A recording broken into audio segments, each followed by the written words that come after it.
जी अस्सलाम वालेकुम दोस्तों। मैं इस वक्त थाईलैंड में हूँ और थाईलैंड में पताया में हूँ। पताया में एक इंडियन रेस्टोरेंट है, इसका नाम है हवेली। यहाँ बैठा हूँ, रात का खाना मैं खा चुका हूँ और मसाला टी बड़ी अच्छी बनी हुई ज़बरदस्त सी चाय मेरे पास है और इसमें हल्का सा अदरक का जायका भी महसूस हो रहा है। मैं इस चाय को इंजॉय कर रहा हूँ। मैं आपके साथ दो वाक़यात ज़िंदगी के शेयर करना चाहता हूँ। ये दोनों वाक़यात कह लीजिए मेरा मुशाहिदा भी है और इनसे मैंने बहुत कुछ सीखा है।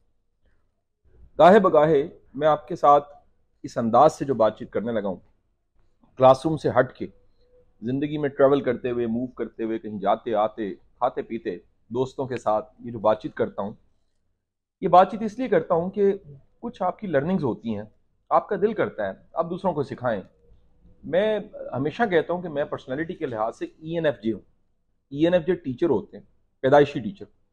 और इन लोगों के पास कुदरत की तरफ से एक सलाहियत और एबिलिटी होती है दूसरों को सिखाने की, पढ़ाने की, समझाने की। ये दो वाकयात जो मैं आपको सुना रहा हूँ, इसमें पहला वाकया ये वाकया मेरे एक दोस्त थे। उन्होंने किसी दोस्त के साथ, एक अपने दोस्त के साथ पार्टनरशिप कर ली और पार्टनरशिप करने के एक साल के बाद वो मेरे पास रोते धोते आए और आके कहने लगे कि शाह साहब मुझे बड़ा नुकसान हो गया। मैं बड़ा हैरान हुआ। ये समझदार बंदे हैं और जहां दीदा है अल्लाह ने इनको बड़ी अकल दी हुई है, लेकिन नुकसान कैसे हो गया? तो कहानी उनकी सुनने वाली थी। उस कहानी में दो तीन नुक्ते बताने वाले हैं आपको। पहला पॉइंट तो ये था कि दोनों की जो पार्टनरशिप थी वो 50-50% थी और दोनों की पार्टनरशिप में दोनों ने आधे आधे पैसे डाले थे।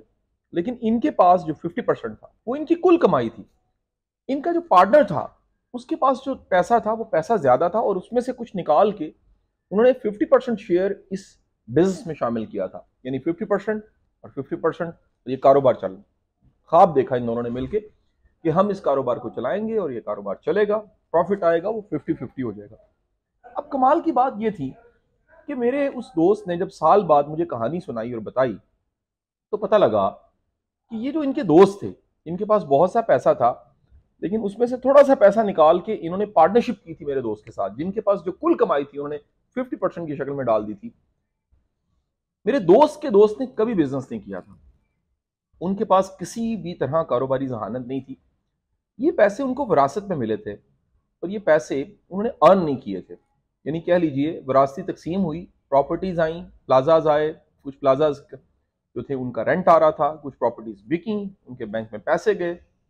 उन्होंने उसमें से सोचा क्यों ना कुछ पैसा निकाल के कारोबार में डाला जाए। लिहाजा कारोबारी वो बंदे नहीं थे।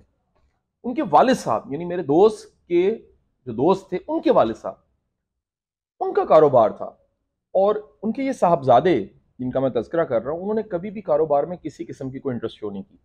वो सारी जिंदगी आराम से बैठे रहे, वालिद साहब कमाते रहे, बनाते रहे और वो इंतजार करते रहे कि एक दिन मेरे वालिद साहब ने इस दुनिया से चले जाना है। जिंदगी का निज़ाम तो चल रहा है, मुझे मेरी विरासत मिलेगी, हिस्सा मिलेगा, मैं आराम से जिंदगी जीऊंगा। लेकिन जैसे ही वो पैसा आया और विरासती चीजें आई तो उन्होंने सोचा कि क्यों ना इस पैसे को मल्टीप्लाई करने के लिए और जिंदगी को ज्यादा बेहतर चलाने के लिए मैं कारोबार करूं। लिहाजा उन्होंने एक दोस्त ढूंढा, अपना ही दोस्त, जिसने अपना 50% यानी सारी कमाई डाली। दोनों ने मिलकर कारोबार करने की कोशिश की, एक साल के अंदर फ्लॉप हो गए और ये कहानी का एक हिस्सा मैंने आपको सुनाया। मैंने जब एनालाइज करना शुरू किया तो मुझे पता लगा कि जो मेरे दोस्त थे वो इस एतमाद के साथ चल रहे थे कि जो ये शख्स है जिसके पास इतना पैसा है, अगर इसके पास पैसा है तो इतनी अकल भी होगी। और ये एक बड़ा कॉमन मिथ है, हम सबका भी ये मिथ मिथ कहते हैं ऐसी चीज को जिसपे हम यकीन करते हैं और वो हकीकत नहीं होती। हम सबका मिथ है कि जिसके पास पैसा है वो बड़ा अक्लमंद, वो समझदार, वो डिसीजन मेकर, वो बड़ा जीनियस, बड़ा दूरअंदेश और कह लीजिए बड़ा जीरक है। और शायद ऐसा होता भी होगा, मैं कोई इनकार नहीं करता। ऐसा ना हो कि पैसे वाले लोग माइंड कर जाए। पैसा कमाने वाला जो बहुत सा पैसा बनाता है उसका भी खुद पे ये एतमाद होता है कि मैं दुनिया का ज़हीन तरीन इंसान हूं, अगर मैं ज़हीन ना होता तो पैसा ना बना पाता। मेरे पास बेशुमार ऐसे दोस्त अहबाब भी आते हैं जो बहुत से पैसे वाले हैं, काउंसलिंग केसेस भी आते हैं जिनके पास बहुत सा पैसा और जिंदगी के किसी एक शोबे में वो स्ट्रक हैं। और बिलखसूस जहां वो स्ट्रक होते हैं वो मैरिज होती है, बच्चों की तरबियत होती है। और आप जानते हैं कि बच्चों की तरबियत और मैरिज पे मैं प्रॉपर काउंसलिंग करता हूं और वो काउंसलिंग की सर्विसेज मेंटोगा.com पे अवेलेबल। वापस आता हूं टॉपिक पे। तो मैंने अपने दोस्त से पूछा कि आपको जरा भी ख्याल नहीं आया कि जिस शख्स के साथ आप पार्टनरशिप करने लगे हैं वो शख्स इंजन नहीं है? उन्होंने जैसे ही मेरी बात सुनी, उन्होंने कहा क्या कहा है आपने? तो मैंने कहा कि आप जिसके साथ पार्टनरशिप करने लगे थे वो शख्स इंजन नहीं था। इंजन जो ट्रेन का इंजन होता है। उन्होंने कहा मैं समझा नहीं, इंजन से क्या मुराद? मैं कहा देखिए, दो लोग मिलकर काम करते हैं तो काम की जिम्मेदारियां तकसीम होती हैं प्रॉपर। सिर्फ पैसा डाल देना, पैसे को मिला के किसी ख्वाब को देखना, ये काफी नहीं है। जरूरी है कि तय किया जाए कि उन्होंने क्या काम करना है और आपने क्या काम करना है। उन्होंने कहा ये तो मुझे ख्याल ही नहीं आया, मैं तो ये यकीन करता था कि इसके पास प्लाजाज हैं, प्रॉपर्टी है, पैसा है, अकल भी होगी और ये इंजन भी होगा। मेरी लैंग्वेज में उन्होंने मुझे पहली बार जवाब दिया कि ये इंजन भी होगा। तो मैंने उन्हें बताया कि दुनिया के हर काम में, दुनिया की हर पार्टनरशिप में, वो मियां बीवी की पार्टनरशिप हो, वो कारोबारी पार्टनरशिप हो, वो दुनिया का कोई भी काम हो, उसमें एक शख्स इंजन होता है और दूसरा शख्स डब्बा होता है। बाज औकात एक शख्स इंजन होता है और कितने लोग जो हैं वो डब्बे होते हैं। मैं इसका कतई मतलब ये नहीं कह रहा, मैं इंसल्ट कर रहा हूं बाकी लोगों की या किसी लाइफ पार्टनर की कि वो डब्बा है। कभी कभी डब्बे को भी इंजन बनना पड़ता है और कभी कभी, ये समझाने के लिए कह रहा हूं, इंजन को भी पूछना पड़ता है डब्बे से कि कहां जाना है। ये एक मोहब्बत से कह रहा हूं बात। लेकिन ये याद रखिएगा, जिंदगी अच्छी तब गुजरती है और जिंदगी कामयाब तब होती है, कारोबार कामयाब तब होते हैं, सात मंजिल तक तब पहुंचता है जब दोनों बैठ के तय कर लें कि जनाब आप इंजन हैं और मैं डब्बा हूं। जब ये तय कर लें और ये मोहब्बत से करें, एहतराम से करें, कॉन्फिडेंस से करें, एक्सपोजर से करें। मजे की बात आपको बताऊं, मैं दीन से भी ये समझाऊं, मुझे प्रॉपर वो वाकयात तो याद नहीं है, लेकिन मैं उन सब वाकयात को यहां पर इंटरप्रिटेशन दे रहा हूं कि जब भी दो लोग हैं तो एक को इमाम बना लो, एक को लीडर बना लो, और जिसको लीडर बनाना है उस पर दूसरे का, यानी सेकंड डब्बे का पूरा एतमाद होना चाहिए कि अब हमने पूरा एतमाद। अब ज्यादा लोग हैं, तीन है तो एक को फिर लीडर बना लो, दो फॉलो करें।